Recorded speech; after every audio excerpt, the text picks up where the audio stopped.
19 सितंबर 2024 एक ऐसा दिन जिसने करोड़ों हिंदुओं की आस्था को झकझोर दिया। सवाल, अगर भगवान के प्रसाद में मिलावट हो सकती है तो आम इंसान का खाना कितना सुरक्षित है? आंध्र प्रदेश के मुख्यमंत्री चंद्रबाबू नायडू ने एक चौंकाने वाला खुलासा किया। दुनिया के सबसे पवित्र प्रसादों में से एक तिरुपति का लड्डू, जिसे करोड़ों लोग भगवान का प्रसाद मानते हैं, उसमें पशु चर्बी, फिश ऑयल और सुअर की चर्बी मिलने की पुष्टि हुई। ये कोई अफवाह नहीं थी। लैब रिपोर्ट ने साबित किया कि लड्डू बनाने में इस्तेमाल की गई घी मिलावटी थी, यानी जानबूझकर आस्था के साथ खिलवाड़ किया गया। बताया गया कि इस घोटाले की कीमत करीब 250 करोड़ रुपए थी। लेकिन ये सिर्फ पैसे का खेल नहीं था, ये हमारे विश्वास पर हमला था। हम मंदिर को भगवान का घर कहते हैं, जहाँ पाप से मुक्ति पाने के लिए प्रार्थना करते हैं। हम उस जगह पे पाप करने की कल्पना भी नहीं कर सकते हैं। लेकिन अगर वहाँ भी मिलावट हो रही है, तो क्या यही कलयुग की सबसे डरावनी सच्चाई नहीं है? तो फिर सवाल उठता है,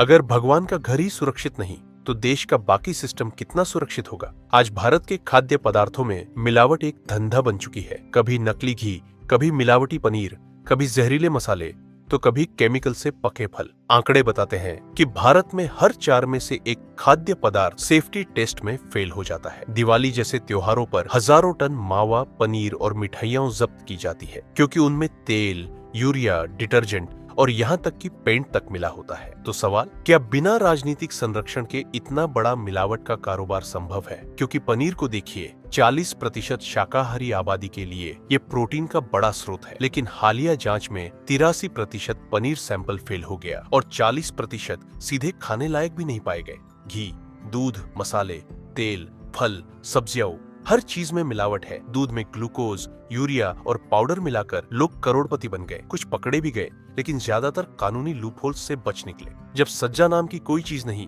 तो लोगों में डर किस बात का रहेगा? जिसके मन में जो आता है, बस मार्केट में नए नाम से बेचना शुरू कर देता है। भारत में सिर्फ 200 के आसपास फूड टेस्टिंग लैब्स है और करोड़ों विक्रेता है। फूड सेफ्टी अफसरों की भारी कमी है। कई जगह उपकरण है, लेकिन इस्तेमाल करने वाला कोई नहीं। जब कभी कार्रवाई होती भी है, तो केस कोर्ट में गिर जाता है, क्योंकि प्रक्रिया ठीक से फॉलो नहीं की गई। नतीजा, सजा लगभग शून्य हो जाता है। आज हालत ये है कि दुनिया भर के लोग भारतीय खाने पर भरोसा तक नहीं करते। जहां एक समय पूरे विश्व में भारत की मसालों की चर्चा हुआ करते थे, आज वही भारतीय मसाले पूरे विश्व से रिजेक्ट हो रहे हैं। खाद्य निर्यात गिर रहा है और भारत के लोग यही सब खाकर धीरे धीरे एक बीमार पीढ़ी बनते जा रहे हैं।